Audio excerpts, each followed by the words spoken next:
Hello, Year 11s. Here we are with paper 3. I don't really know what else to tell you in the beginning of this. Yep, here we go. All right, question 1, expand. I'm going to be honest with you. A lot of people lost the mark on this one. So a lot of us had our 5x cubed, which was very nicely done. And then a lot of people just wrote 15, but it is 5x times by 3. So that's going to give us 15x. You needed to have both of those in order to get the mark. A lot of people forgot that second x there. Write 1.52 as an improper fraction in its simplest form. Again, people did some really, really silly things here. They want it in an improper fraction, not as a mixed number, and they have to have it in its simplest form. You know what? I'm going to grab my calculator for this. Okay, especially if we have our Casio calculator, we really can just type in 1.52 and press that equals button, and we're going to get our simplest fraction, which is going to be 38 over 25. Make sure you leave it as an improper fraction because that's what it's asking for in the question. And then part B was like hit or miss, I would say. Work out 60 as a percentage of 20. And because it says of 20, 20 has to be in our denominator. So that is 60 divided by 20 times by 100 to turn it into a percentage. And that's actually going to give us 300%. Now, the reason why it's bigger than 100% is because 60 is bigger than 20. But that one was pretty well answered, if I'm going to be honest. There we go. There's the first two questions. Question 3, we have a very gorgeous. Use the Pythagoras theorem to work out the value of x. X is the hypotenuse, so it's the longer side. So we're going to want to add the two smaller sides together. So we're looking for 17.2 and square that, and add on 12.9 and square that. And I'm feeling a little bit lazy, so I'm just going to chuck everything in my calculator with a giant square root over everything. So the square root of 17.2 squared plus 12.9 squared as well, and I end up with 21.5. And that's really all they're looking for on that one. Obviously, you could square those and then add them together and then square root them. Like I said, I'm just feeling a little bit lazy. There you go. Question 4. A, B, and C are 3 points. Work out the bearing of C from A. So whenever I think about bearings and it says from A, I think about myself standing right here at A. I need to point northwards because that's how we always start our bearings. And then I'm going to keep on turning clockwise until I hit C.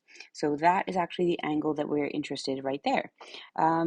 We've got angles around a point here, and angles around a point add up to 360 degrees. So first we can add together the 80 and the 50. That gives us 130. So that's the angle that we can see. And then that blue angle, I guess, that's left over is going to be 360 minus 130. So 230 degrees. There you go. Question 5. Honestly, this question had a lot of success. I was very impressed with this question. 3 shops sell the same type and size of lip balm. Shop A, they're £2.39 each. Shop B, they're £3 and 8 pence. But you buy one get one half price. And then shop C, you get a pack of 4. It used to be £11.40, but now there is 1/6 off that price. Which shop is the best value for 8 sticks, and what is the total cost in that shop? Show you're working to support your answer. This one was I would say it was well answered on the papers that I marked anyways. So you've got shop A, you're going to buy 8 of these, so that's going to be 8 times by £2.39, which is £19 and 12 pence. And then you've got shop B, where it's buy one get one half price. So that is £3 and 8 pence for one, and then divide that by 2, and that is 154 for another one. So if you buy one, you get one half price. This right here is going to get me 2 sticks, 2 lip balms, but I need to get 8 of those. So I'm going to take all of that and I'm going to multiply that by 4. So £3 and 8 pence plus £1.54. That's going to buy me 2. I need to buy 8 of them, so times that by 4, and I get £18 and 48 pence. And then in shop C, it is a pack of 4, so I'm going to need to buy 2 of them. £11.40 times by 1/6. So £11.40 divided by 6. That's going to give me £1.90. That's how much I'm going to save. The main concern here was that some people were like, oh, I'm now going to get a pack of 4 for £1.90. It says 1/6 off. So I need to subtract that. So £11.40 minus £1.90.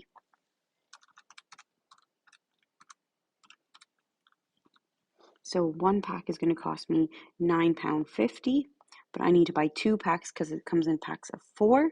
So £9.50 times by 2 is £19. So we have shop A, $19.12, shop B, $18.48, and shop C, £19. So which one of those is the cheapest? And that would be shop B, and the price is $18.48. Really nice question. There was a lot of good scoring marks on this one. Well done. Question 6. Round 1 of voting for head student is taking place in a school. Part A. To reach round 2, a student must receive at least 4/15 of the vote. What is the largest number of students that can reach round 2?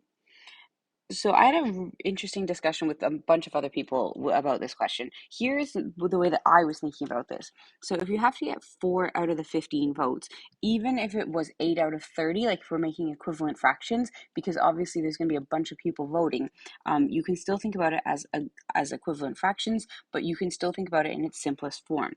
So I was thinking if you keep on having to get 4 people at a time to vote, so you could have 4 people could vote for the first person, and then you could have the next 4 people, or in your times table, 8, they could vote for the next person, and then 12, and then 16.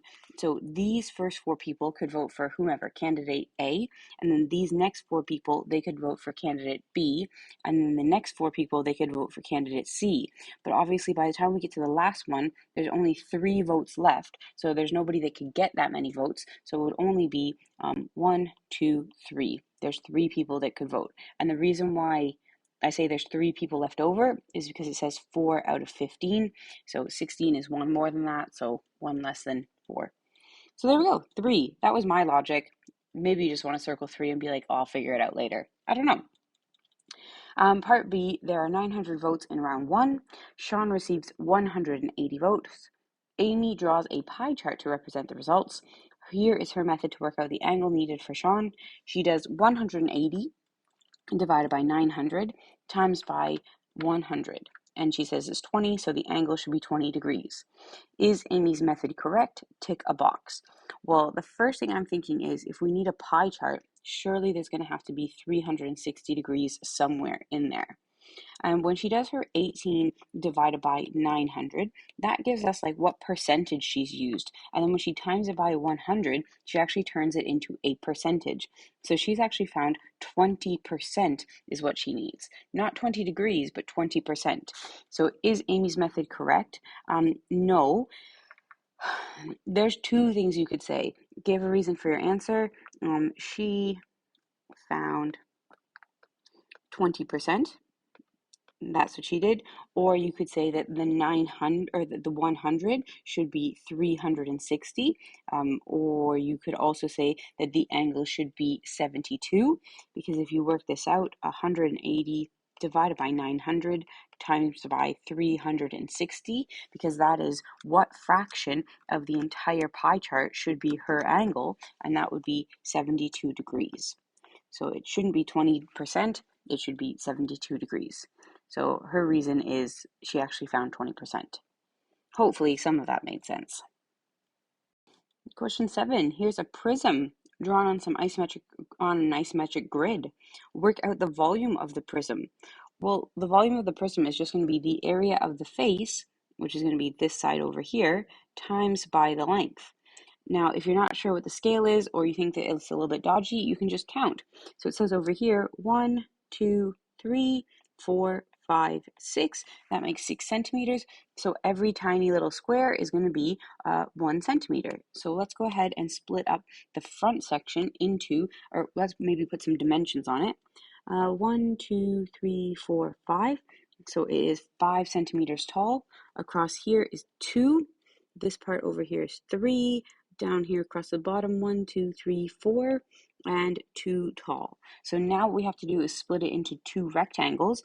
I'm going to split it this way. So I've got that rectangle right there is going to be 2 times by 5, which is going to give me 10.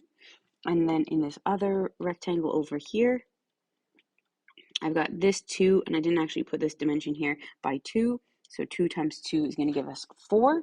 So the area of the entire L shape is going to be 10 plus 4, which is 14 centimeters squared. So that's the area of the L shape.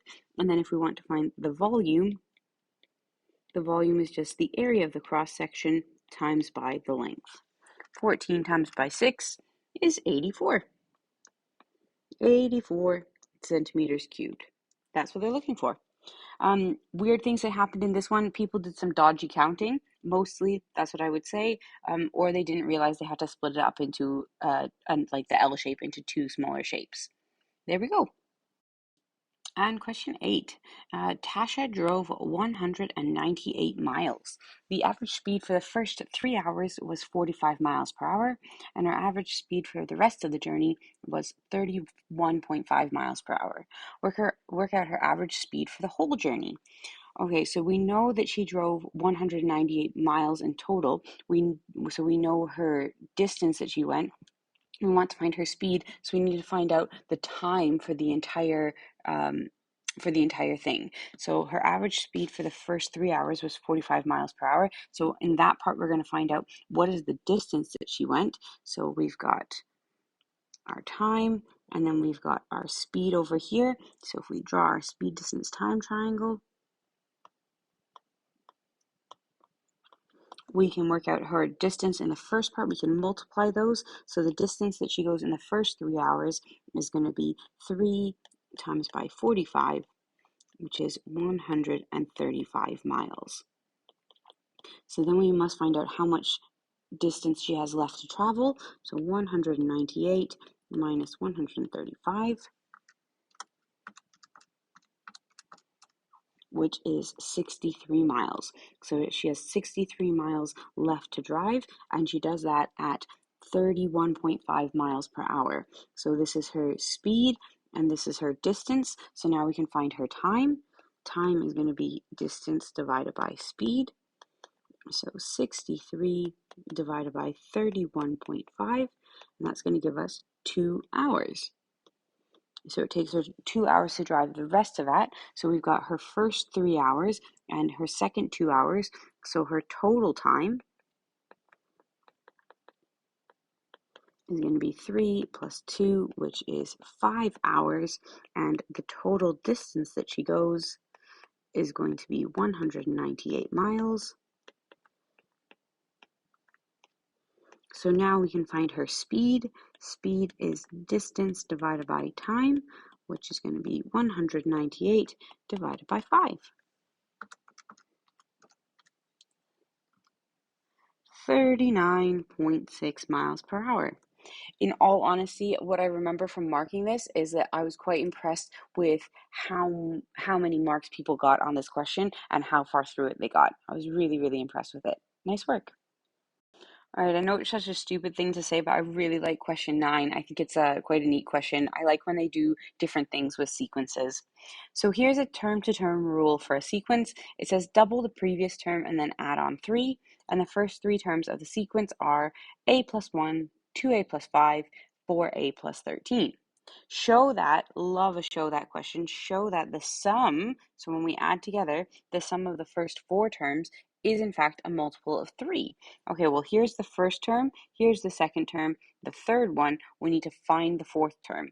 So it says we need to double the previous term, so that's going to be 8a plus 26, because I just doubled the 4a and the 13, and then add on 3.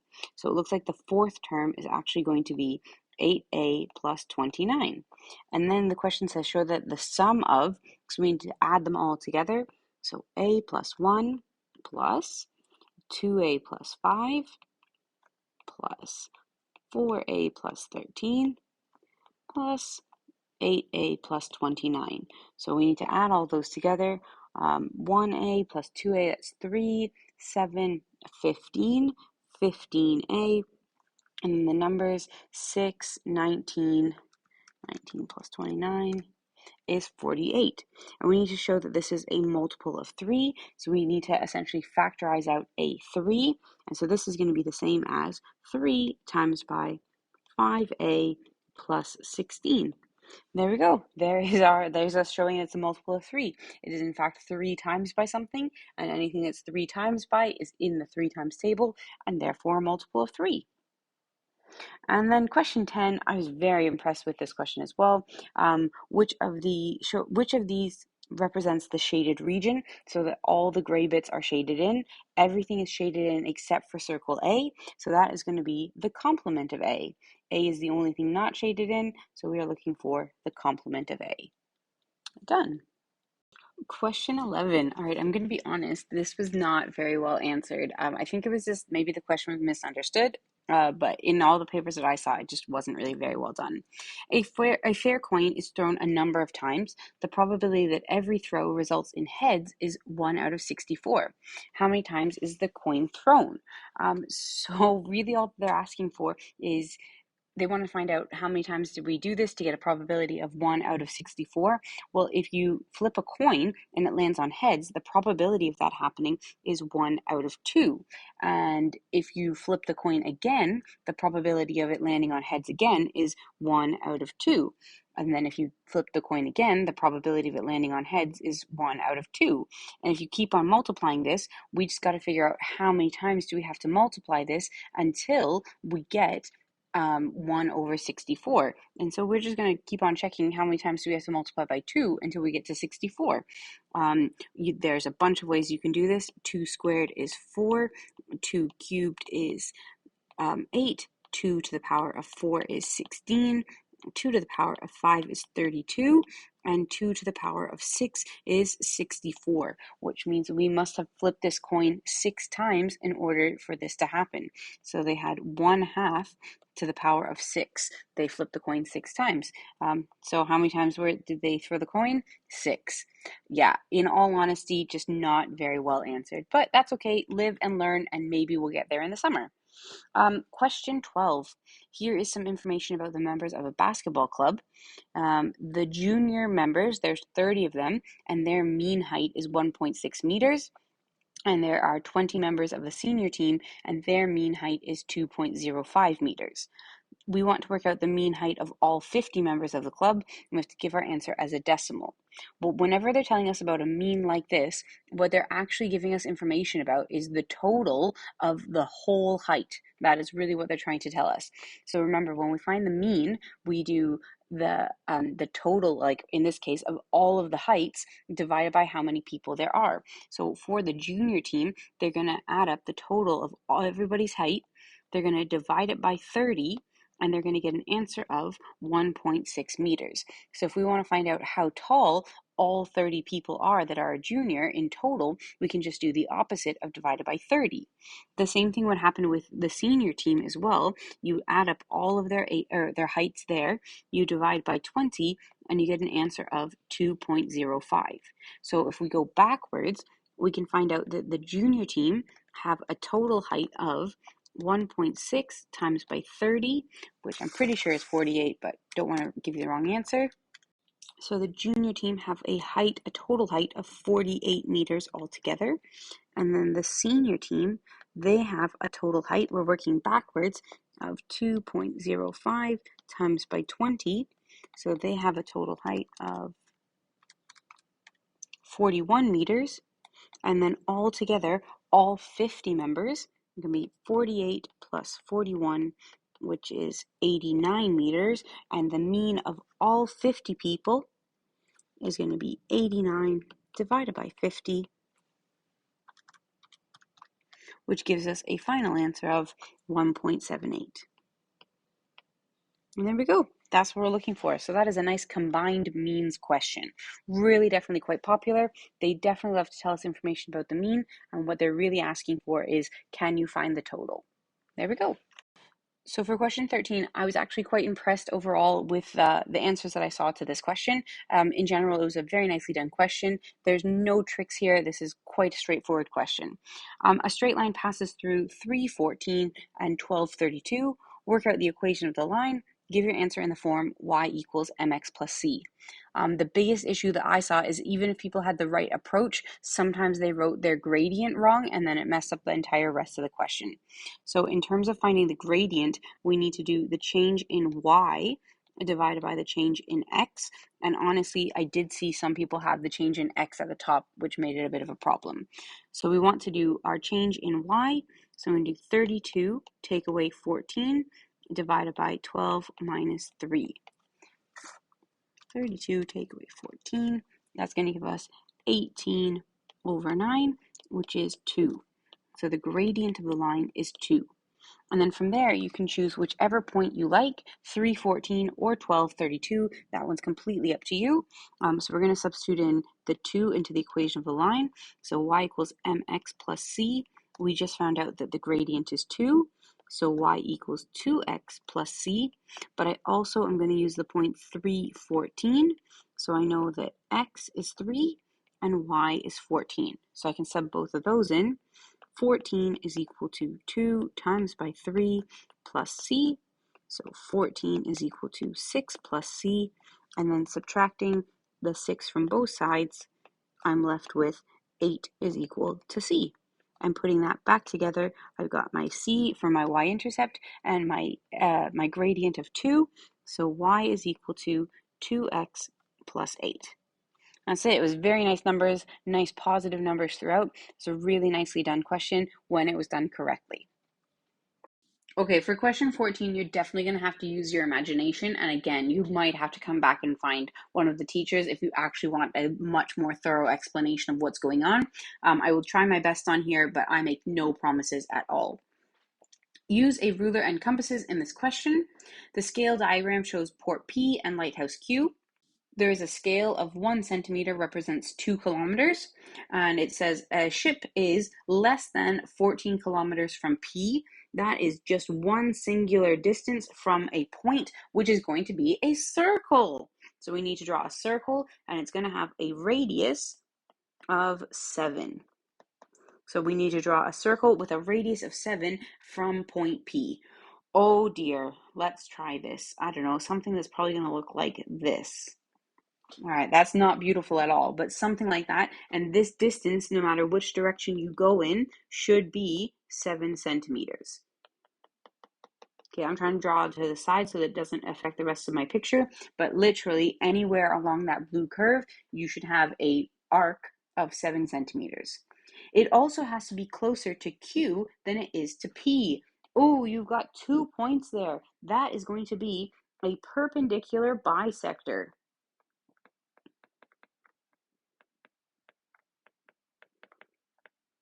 So maybe you're going to choose to join the line between P and Q. I don't really know. Label the region R where the ship could be and show all your construction lines. All right, so in red, what you're going to do is, this is going to be so exciting. So we want to try to cut this line exactly in half.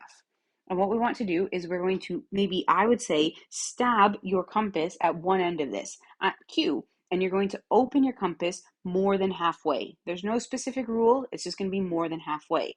Now I'm going to draw you're going to draw a semicircle around Q from there. So something that looks, oh gosh, not completely dissimilar to this. So something like that. And then without making your compass any bigger or any smaller, you're going to turn it over and you're going to stab it at P and you're going to do the exact same thing. Okay. And now this is going to look like something like that. It's probably not going to be the same length as the blue circle that we drew because it's not meant to be. And then from there, you're going to join that up with a perfectly straight line. So this red line that I'm trying to draw perfectly straight, that's not perfectly straight, is the line that helps me divide to determine what is closer to Q than to P. So I want things closer to Q. So I want things on this side of that perpendicular bisector. Now it says it has to be less than 14 kilometers from P, so I want things that are inside this blue region here, but also things that are on the other side of that red line that I made, the really dodgy red line that is meant to cross through nicely, and it's not really. All right, so I want things that are in between those two regions, which is actually going to be this little space right here. Okay, I promise if you do it with a ruler and a compass, it will be so much better. The red arcs that I've drawn, those don't have a specific distance of how big to open them. They are just, you're going to stab at P and Q and you're going to open them more than halfway of the line that connects those two things. Okay, this diagram is not very good. I wish I could smack another picture on top of here. We'll see what I can do when I'm editing. Okay, do come and ask if you want to ask anything else. Other than that, I think that's it. Question 15, probabilities from tables and relative frequency. You guys all kind of like freak out a little bit when you see the words relative frequency. I don't know why, but it seems to make you panic really quickly. A bag contains some discs, and in the trial, a disc is chosen at random from the bag. The color of the disc is noted, and then the disc is put back into the bag. So if there was 400 discs in there, there was always 400 discs in there. It never decreases. They take a look at the disc and they put it back in there. The trial is carried out 100 times. The table shows the relative frequency of a blue disc after every 25 trials. So you can see from the first 24 trials, the relative frequency was 0.4. From the first 50, it was 0.36. From the first 75 was 0.4. And from the first 100 was 0.32. For the trials from the 26th to the 50th, how many times was a blue disc chosen? All right, well, what we need to do is we need to figure out how many times a blue disc came up in the first 25 trials, which is going to be 25 times by 0.4. So in the first 25 trials, they had 10 blue discs, and then we need to find out how many blue discs came up in the next 50 trials. So that's going to be 50 times by 0.36. So in the first 25 trials, there was 10 blue discs.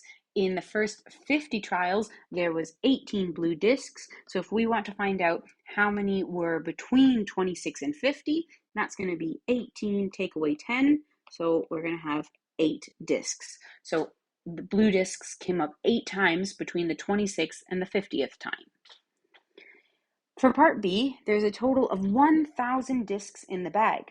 Work out the best estimate of the number of blue discs in the bag. Well, the best estimate is always going to happen from the highest number of trials, so we're always going to be interested in this number right over here. And then to try to figure out how many blue discs are in the bag, we're just going to take the relative frequency, the best estimate that we have for the relative frequency, 0.32, and times it by how many discs they have in total, which is 1,000, which is going to give us a best guess of 320 blue discs. There we go. Question 16, A is greater than 0 and B is less than 0. So A is a positive number and B is a negative number. They want us to circle the correct statement. So A is positive and B is negative. So they're saying if we take a positive number, like say 5, and we subtract off a negative, say 3, are we going to get a number less than 0? No, that's actually going to give us a positive number all the time. So in that case, it would have given us positive 8. So it's not that one. What about if we take negative b divided by a? Well, if we do a negative number divided by a positive number, this part here is going to give us a negative, and we're going to have two negatives next to each other, which is going to give us a positive. So that's not going to be less than 0. They say a is a negative number. We've already decided, right? A is greater than 0. So they say if you take 1 divided by any positive number at all, are we going to get a number that is less than 0? No, because that's going to give us an actual number. So that one's not going to work out. They say, what if you take b cubed? So b is a negative, so let's just choose some random one. And what if we do negative 2 times negative 2 times negative 2? Well, no matter what, whatever we do, if we take a negative number and we cube it, our answer is always going to be negative because we have negative times negative to make a positive, and then that positive times by the third negative makes a negative altogether. So b cubed is going to be less than 0. Logic and trial and improvement, if you will. You can use your calculator to help you out. All right, question 17. There is a part B, but it's not super important, I would say, for us to be able to see part B at the moment. 190 people in total were asked how much money they spent on takeaways 1 month.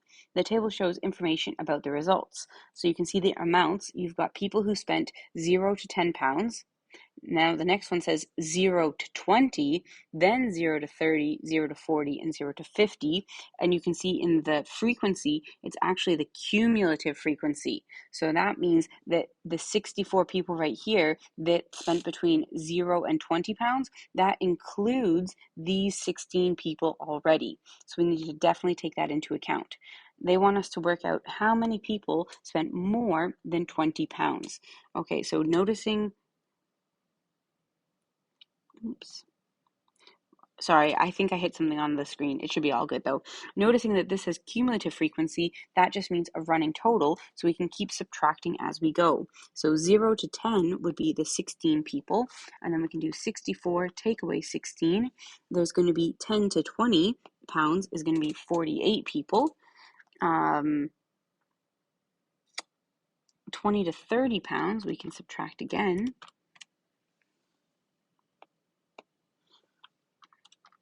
So I'm just subtracting these numbers as I go to work these out. So for instance, for me to get 44, I did 184, take away the 140 from the previous column. And then for the next one, I'm going to do 190, take away 184 from before that. That gives me 6. And if you're panicked about the numbers and whether or not they're correct, you can always check and add them up. 16 plus 48 plus 76 plus 44 plus 6. 190. Perfect. Now they say how many people spent more than 20 pounds. So these people right here, they spent between 0 and 10 pounds. And these next people, they spent between 10 and 20 pounds. So we don't want to add them at all. We're interested in these 3 categories right here. So more than 20 pounds, that's going to be 76 plus 44 plus 6,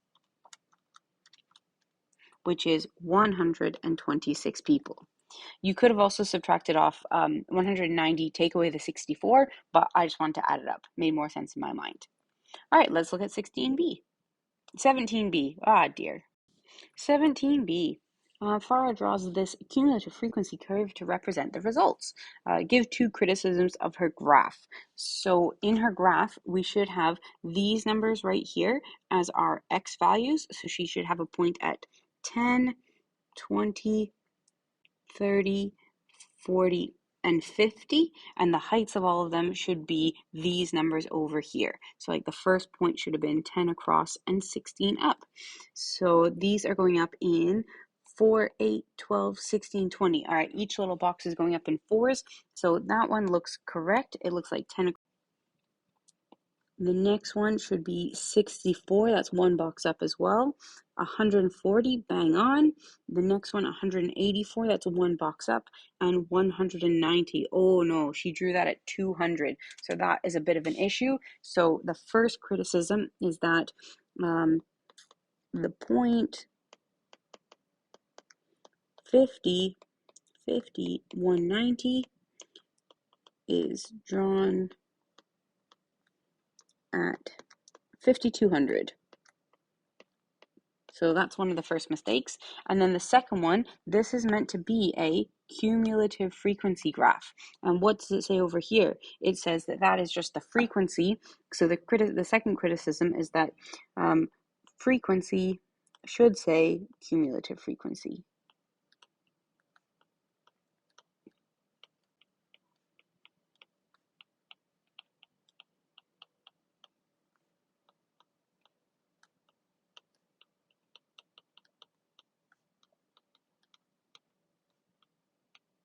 All right, and those are the 2 problems here. So she plotted that 1 point wrong.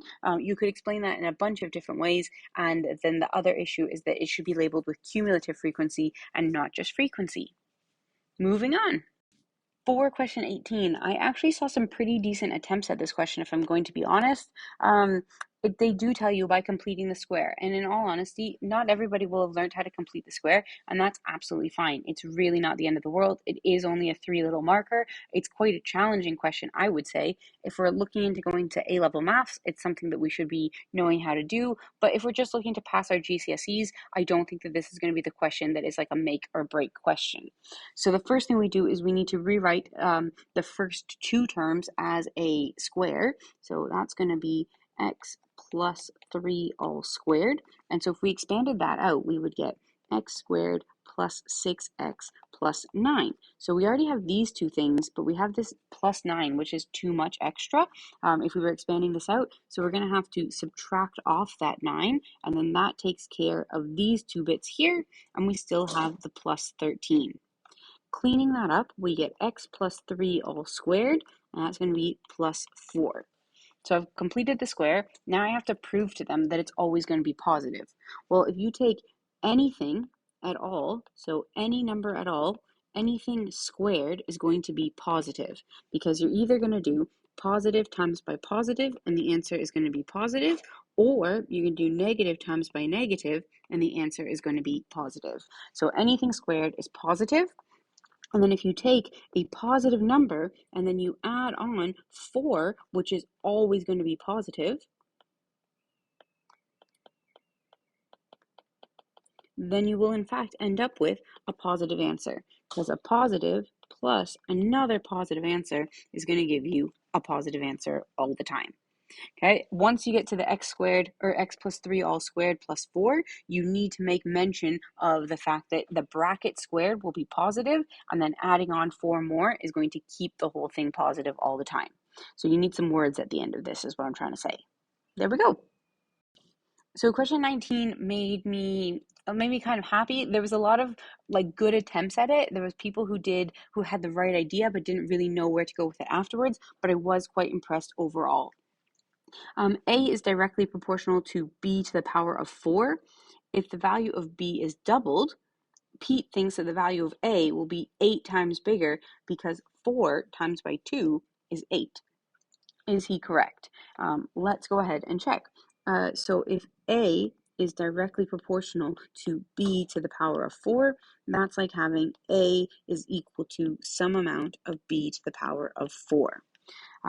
So let's just guess some random number. So let's pretend that b is equal to 1. Then we're going to have a is equal to k times by 1 to the power of 4, which is going to give us k. But the value of b is doubled. So instead of b being 1, we're going to end up with 2. So we would have a is equal to k times by 2 to the power of 4. Well, 2 to the power of 4 is 16, so this is like having 16k. So how much bigger is this answer than the previous one? And that is 16 times bigger. So Pete thinks that the answer will be 8 times bigger, but is he correct? No, he's not. The reason is because it will be 16 times bigger.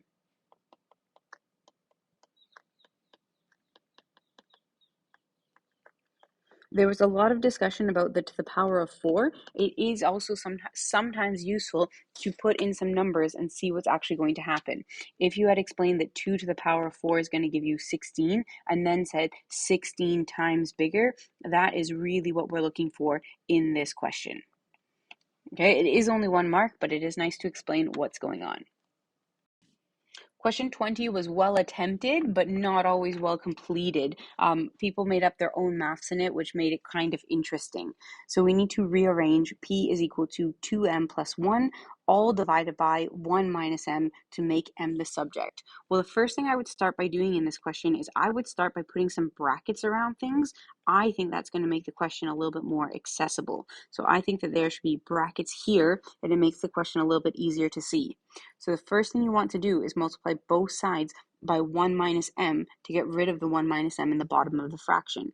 This was typically well noted, but then people made their own maths up after this. So we bring the 1 minus m up and multiply it by the p, and that's going to be equal to 2m plus 1. Some people wanted to try to start subtracting before they had cleaned up the fraction. Definitely try to deal with that fraction first, especially in this case because the whole thing is being divided by 1 minus m. So then from here, we're going to go ahead and expand out those brackets. So p times by 1 and p times by negative m. So we get p minus mp. You can put those mp letters in either order. Now we're trying to get m all together, so we want to try to bring all the m's at the same side. So I'm going to add mp to here, and I'm going to add mp to over here. So I have p is equal to 2m plus mp plus 1, and then I'm going to get rid of that 1 by subtracting it from both sides. And I have p minus 1 is equal to 2m plus mp. I wanted to put everything on those sides so that I could have the least amount of negatives possible. And now the thing that I'm trying to do on the other side, which people don't seem to really like to do, is on this next step, I have to factorize. Because I have an m in both of those terms, I need to factorize out the letter n. So that's going to look like p minus 1, nothing happens. And over here, we're going to factorize out a letter m. We're left with 2 plus p. Now we can get the m by itself by just dividing both sides. So divide this side by 2 plus p, and divide this side by 2 plus p. And we are left with p minus 1 divided by 2 plus p is equal to m. And that's our answer. M is equal to p minus 1 divided by 2 plus p. It was well attempted, but definitely got a little bit garbled up around the middle of that. Okay, put the brackets on there. I think it will help in the beginning. Question 21. Jack is loading a van. The van can safely carry 1,375 kg of furniture. Jack has already loaded 1,200 kg of furniture to the nearest 50 kg. Nearest 50 kg. A table has a mass of 140 kg to the nearest 10 kg. There's that nearest again. Can the table safely be added to the furniture in the van? You must show your working. All right, can it safely be added? This is a bounds question. All right, so what we're trying to see is we want to see if everything is as heavy as possible. Is it going to go over what they can actually carry for this one? So the van can safely carry 1,375. He's already loaded 1,200, and so that's to the nearest 50. So 50 divided by 2. That's going to give us 25, so we can find our upper and lower bounds. But because they're wanting to know for this one, can it safely be added to the van, we are trying to find out what is the heaviest possible weight we can have of everything in the van. So we're looking for the upper bound. So we're going to have upper bound is going to be 1,200 plus 25. So the heaviest that could be already in there is 1,225 kg. And then the table has a mass of 140 to the nearest 10. Well, 10 divided by 2 is going to give us 5. So the upper bound of the table, so this is the upper bound of the furniture. And this is going to be the upper bound of the table. So the upper bound of the table is 140 plus 5, which is 145 kg. So the upper bound, the heaviest of all of the stuff that's going to be in the van, the upper bound of everything in the van now is going to be 1,225 plus 145, which is going to give us, sorry, I am going to use my calculator. I'm sure I could add that by myself though. 1,370. So that means the heaviest everything could possibly be is 1,370 kg, but the van can safely carry 1,375. So can the table be added? Yes, it can safely be added. Yes, because 1,370 is less than 1,375. To be honest, this question was typically well answered in terms of most people attempted to find the bounds. So most people had for 1,200. So many people that I saw had the actual numbers 1,175 and 1,225, and or they had the bounds for 140 as being 135 and 145.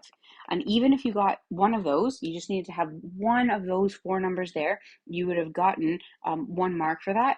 And then if you had two wrong upper bounds, like for instance, if you accidentally called this 145.5 and 1225.5, and you added those together, you could still get a method mark for correctly adding together your two attempts at your upper bound. So it was kind of a nice question on this behalf. That's all I've got for 21. And for question 22, factorize, we got 25a squared minus b squared. I can tell 25 is a square number, a squared is a square, b squared is also a square, and this is a subtract in the middle. So this is a difference of two squares. So we square root each of the things. So the square root of 25 is 5. The square root of a squared is a, and the square root of b squared is b. And we have two copies of that. And in order for us to make a 0 in the middle, one of them has to be a positive and one of them has to be a negative. And that's all we're doing when we're factorizing a difference of squares. Done. Question 23. Here's the velocity time graph of a cyclist for 40 seconds. By dividing the area under the graph into 4 sections of equal widths. I'm going to be honest, before I even finish reading this question, a bunch of people didn't decide to use equal widths. They were like, let me just see what I can come up with. By dividing the area under the graph into 4 sections of equal widths, estimate the distance traveled during the 40 seconds. Okay, so they're asking us to find the area underneath the graph, or that's estimate the area underneath the picture, and they want us to do this by breaking it up into 4 equal sections. So if we have 40 seconds, 40 divided by 4 is going to give us 10 seconds. So we have this first shape right here, which is actually a triangle. And then we've got the next shape, which actually looks like a trapezium. And then our next shape, which looks like another trapezium. And our last shape, which is a trapezium going in the other direction. The questions that I marked on this one, a lot of people didn't read very accurately on the triangle, or they forgot that it actually was a triangle and tried to do something with the area of a trapezium. So here we go with this one. The base of that one is 10, and the height actually goes up 1 square, so that goes up to 3.2. So we're looking for 1/2 times by base times by height. So that's going to give us, I believe it's 16. And then for our next one, we're going to look at that. It's going to be a trapezium. It's going to have a height of 10. It's going to have an A value of 3.2. It's going to have a B value of, how high does that go up? 1, 2, 3, 4. That looks like 5.8. So we add together our A and B.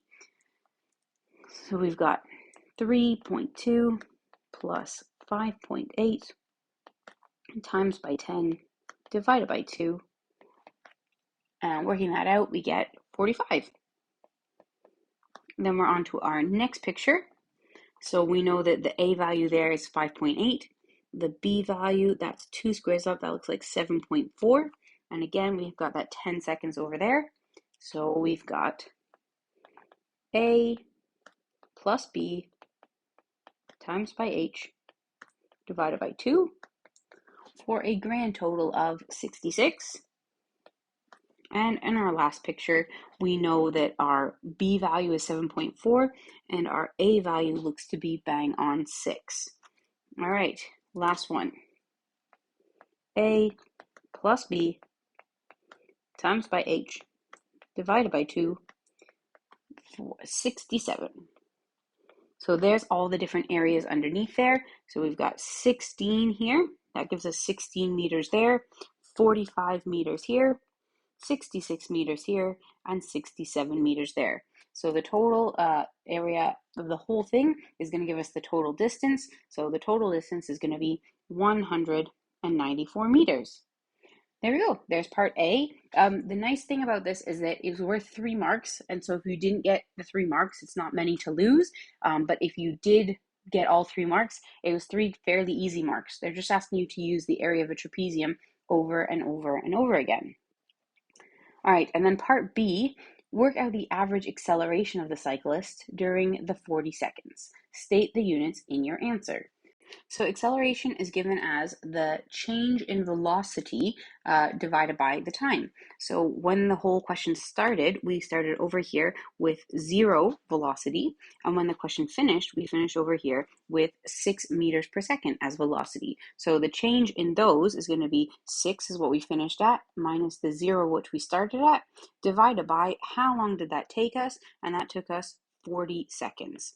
So it's going to be 6 over 40, which simplifies down to 0.15. And when we're talking about acceleration, the units for acceleration are meters per second squared. And that's because we had velocity over time, which is going to be meters per second divided by seconds, which looks like meters per second divided by seconds. And that's seconds over 1, which looks like meters per second times by 1 over seconds, which gives us meters over seconds squared. So 0.15 meters per second squared. Eve, you don't have to show any of the working out as to how you got your units for acceleration. We're hoping that you just know that meters per second squared is what we're looking for. You can also write them as ms, and then the s is to the power of -2. Your choice how you'd like to do that. Question 24 might make you cry a little bit, especially if you're watching it. You might be like, but miss, I got that answer, and why did I not get any marks? Because it will simplify down to the same answer, even if you make up some of your own maths, and even if you start to substitute numbers in. But that's not what they're asking you to do. They want you to simplify this fully using some algebra. So for question 24, we're asked to simplify these two fractions which are being multiplied together. And you can make this really easy on yourself, or you can make it much more difficult on yourself. One of the easiest things you can do if you have no idea what's going on, you can look at it and say, okay, well, when I multiply fractions, I multiply the top numbers,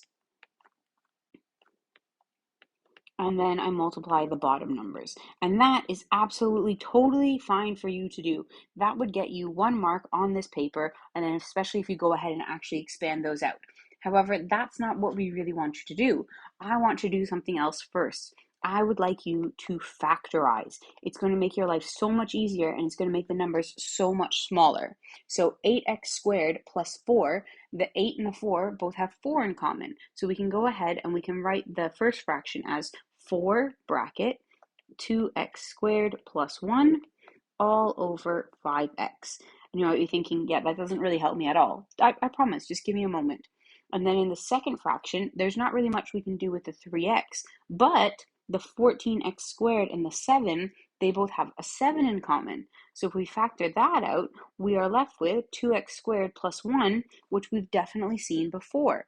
Now, when we're going to multiply these things together, if we multiply two fractions and we have the same number in the top and the bottom, we can go ahead and cancel them out. And we can cancel them because it's an entire factor. So we can cancel out this 2x squared plus 1 with this 2x squared plus 1, and then we can also cancel out some other stuff as well. You've got this x is going to actually cancel with this x, and x divided by x is just going to leave us with 1. So those things are all gone, and we're going to be left with 3 times by, let's do it in the right order, with 4 times by 3, all divided by 5 times by 7. Now, yes, you would have gotten the same answer if you were like, oh, let's pretend that x is equal to 1, and then you did 4 times by 2 times 1 squared plus 1, because I'm reckoning that this is what a bunch of people did, and they substituted in a number, and they got an answer. And yeah, you know what? It's going to simplify down to the same thing, but you need to actually show that all of this simplifies down. You can't just kind of guess and get there. So what I'm doing in green, nah, that doesn't count at all. Where were we? Let's go ahead and multiply this. So we're left with 12 over 35, and that is what we're looking for. And I did see people who got to something that looks similar to this, but without actually getting to the 12 over 35.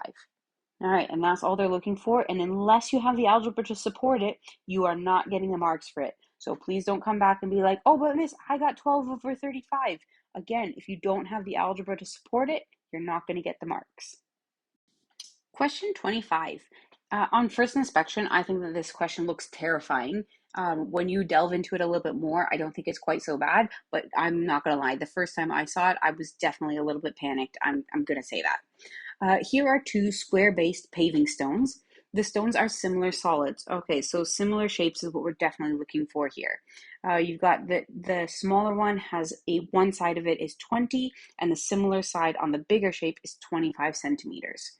The price per centimeter cubed. Okay, so it looks like we're probably talking about volume, not about length, which is a really important thing.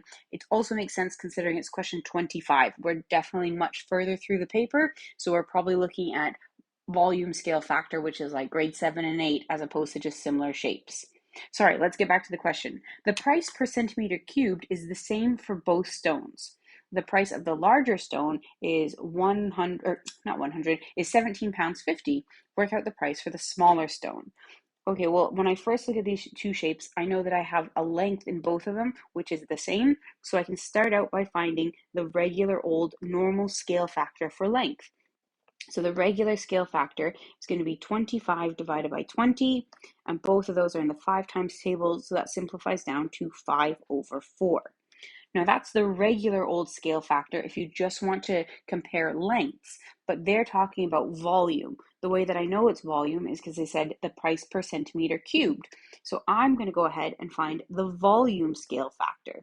The volume scale factor is just the regular old scale factor and then cubed, because you're going to be timesing this side by the scale factor and this side and this side. So whatever it is, if it was 2, it's not 2. It would be times by 2, times by 2, times by 2, which would be the same as multiplying by 2 cubed. And that cubed there is because we're looking at volume. So our volume scale factor is going to be 5/4 to the power of 3. So let's go ahead and work that out. I don't want anybody thinking we're actually multiplying by 2. 5 divided by 4, all to the power of 3, is going to give us 125 over 64. So we now know the volume scale factor. So we now know if we want to get from the smaller shape to the bigger shape in terms of the volume, we can multiply by 125 over 64, but they told us that the price of the larger stone was 17 pounds 50. So if I want to go from the large one to the small one, I can divide by 125 over 64. So the price of the smaller stone is going to be 17 pounds 50 divided by my volume scale factor, which is 125 over 64. And then putting that into my calculator, 17.5 divided by 125 over 64, 8 pounds and 96 pence. No need to go ahead and round anything. That's all that they're looking for. 8 pounds 96. So now that we've done the question, not actually that terrifying, but yeah, I'm not gonna lie, the first time I read it, I was like, oh my gosh, what are they looking for? And that's it. You could have also done this question working from the scale factor being 0.8 and going from the smaller shape to the bigger shape, but I prefer to look at going from the bigger shape to the smaller shape. Question 26 brings us to some iteration. Looks a little bit different than it normally does for the iteration, but still generally the same thing is happening. It's actually not that crazy of a question. It just doesn't look the way that they normally give us an iteration question. It's absolutely fine. It's really just a bunch of substitution. It's 3 marks. We're fairly close to the end of the paper, so they're really like, it's supposed to be fairly tricky, but this one is definitely very accessible, I would say. So Rick borrows 1,500 pounds from a bank. He pays back 100 pounds each month. This iterative formula works out the amount he still owes at the end of each month. It says the amount that he owes at the next month is 1.02 times by the amount that he owes this month minus 100. It says previously, or however you want to look at this, so A0 or A0 is like the previous month is 1,500. Work out the amount of money he still owes at the end of the second month. So if we substitute this in one time, we're going to end up with A1. So A1 is going to be 1.02 times by the previous month, which was 1,500, minus 100. So I'm going to do this the long way on my calculator at the moment. 1.02 times by 1,500 minus 100 gives us 1,430. Now what we want to do is take that answer and use that again. So to find the next month, we'll substitute that in. So 1.02 not times by 1,500, but times by 1,430, and then again, subtract that 100. Now this is going to give us our actual answer, and we're going to talk about what is actually a much faster way of doing this than typing all of this in. So we get 1358.6, which is not actually our final answer. It's money, so we need to make sure that there is that decimal there as well. Money has to be 2 decimal places. All right, that's exactly the answer that they were looking for. I'm just going to show you a slightly nicer and easier way to do this if you're interested. So what I would type into my calculator is 1,500, and then I would press the equals button. And now the number 1,500 is stored as the answer in my calculator. And then what I would type on the next line is without pressing clear or anything like that, 1.02 times by answer minus 100. And if you do that, I'm going to do it on my calculator right now, 1,500 equals. Yep, it's stored in there. Now, without pressing anything else, 1.02 times by the answer minus 100. When I press equals, my calculator gives me right away 1,430. And if I press equals again, it gives me the exact same answer, 1,358.6. It just means I don't have to do 2 lots of substitution. I'm using my calculator to help me out. If you have further questions about that, please do come and see me in person, and I can explain what I'm saying there if it doesn't make any sense. All right, there we go, question 26.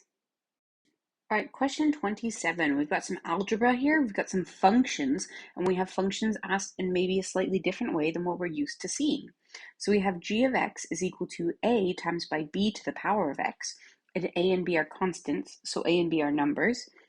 They tell us g at 0 is equal to 8, and g at 3 is equal to 343. We need to use both of those things to find out how much is g of x, to find out what are the values of a and b, so we can then work out what is g at 1. So let's start with g. Well, let's start writing down what we've got. So oh dear, what have I done there? All right, sorry. Okay, where were we? G of x is a times by b to the power of x. And then they say g of 0 is equal to 8. So g at 0 is a times by b to the power of 0. Because wherever we put the x, we're going to put a 0.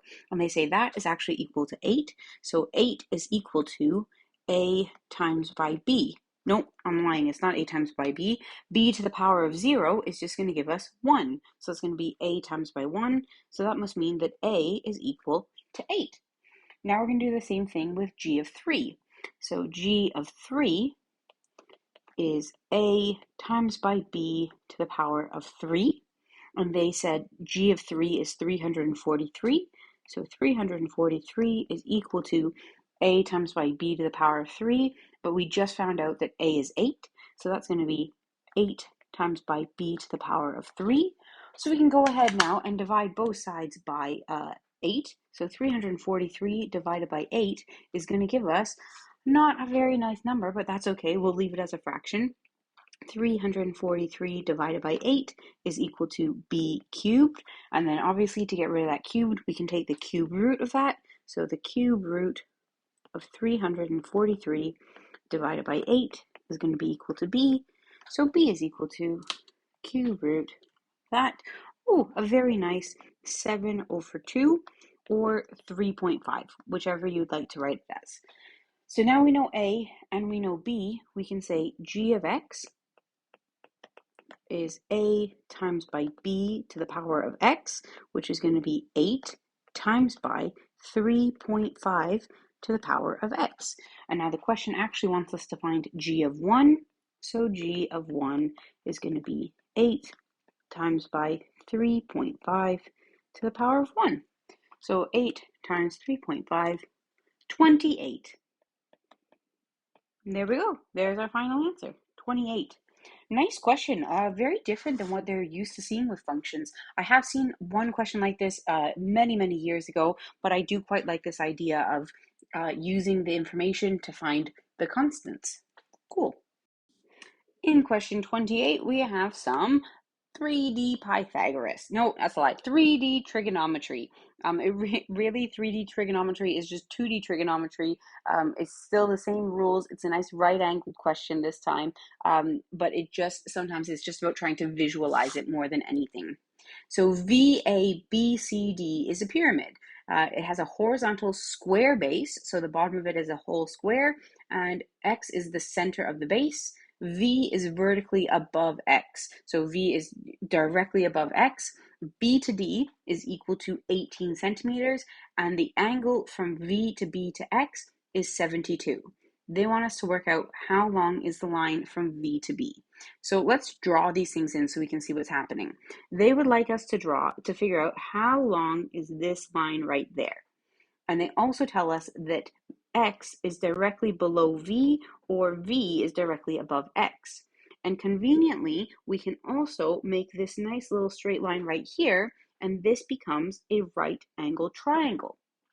They told me that the angle from V to B to X is 72, so this angle in here is 72. They also told us in the start of the question that B to D, well, not the start of the question, they told us from B to D, the whole thing is 18. So that means that this little piece right here must only be 9. So from there, we can try to draw this as a slightly nicer triangle, if you will. We've got a right angle triangle that looks something like this. So here's our right angle. This angle here is 72, and this side down here is 9. They want us to find out how big is the hypotenuse. We'll just put a question mark there. That's what they want us to find. And then from there, it just becomes a regular old 2D trigonometry. So we're standing at the angle 72. Here's the opposite side and the adjacent and the hypotenuse. We don't care about the opposite side, so we only have A and H. So that's going to be ka. If you draw this triangle, depending on how you like to do this question, so we want to find the cosine of an angle is the adjacent side divided by the hypotenuse. They want us to find the hypotenuse. So if we cover that up, we're going to look to divide these other two sides here. That is a divide.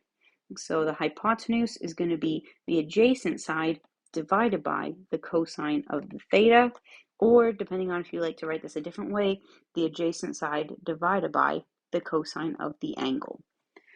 However you like to do it, it literally gets you the same way either way. So we are looking for the adjacent side, which is 9 divided by the cosine of 72. Let's pop that into our calculator.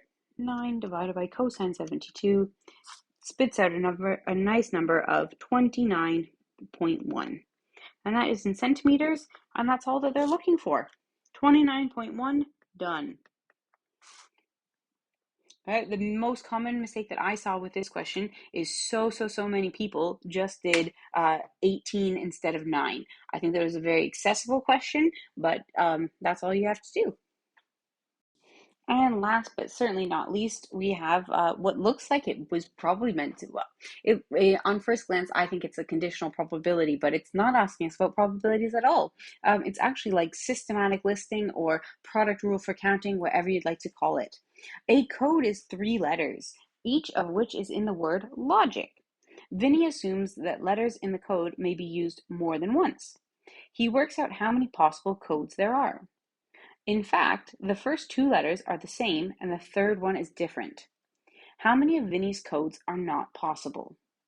All right, so what I think we need to do is first figure out how many codes he could make in total, and then how many codes he can make using the fact that the first 2 letters are the same and the third is different, and then subtract them. That's going to be my plan.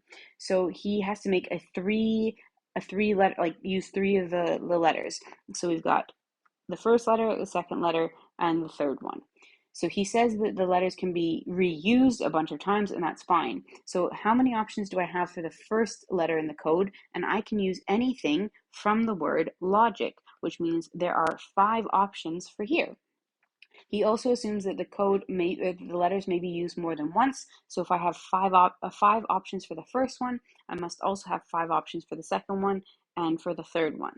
So altogether, I have 125 options of possible codes. I'm not going to write them all out. Those are just some possible codes that I could have. So that is just us figuring out how many possible codes there are in total. But what actually happens is the first two letters are the same and the third one is different. Okay, so let's see. The first two are the same and the third one is different.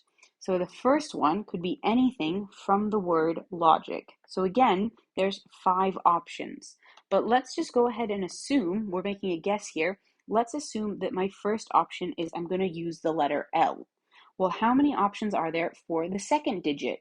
Well, we're working on the assumption that the first two letters are the same. So if I choose an L for the first one, I must choose an L for the second one. So there's only one option I can have here because it has to be the letter L. And then if I go to choose the third one, it has to be a different one. So it can only be O, G, I, or C. So there's 4 options left there. So I've got 4, and I can find out that the total number of options based off of the fact that the first two letters are the same and the third one is different is actually 20. So there's 125 possible code or 125 codes in total. There's 20 that follow the rule that Vinny's come up with. So how many of Vinny's codes are not possible at all? That's going to be 125 minus 20, which leaves us with 105. That's how I would approach this question. There are some other ways to do that, but that's what I'm thinking. All done. Hopefully you've enjoyed this other series of exam papers. Yeah, do let us know if you have any questions. Maybe something we said has not made perfect sense. Maybe I've made a mistake in one of the videos. That happens. Trust me, it does. Do come and talk to us at any point in time. And other than that, good luck on your next lot of exams because it's going to be the real thing. See ya.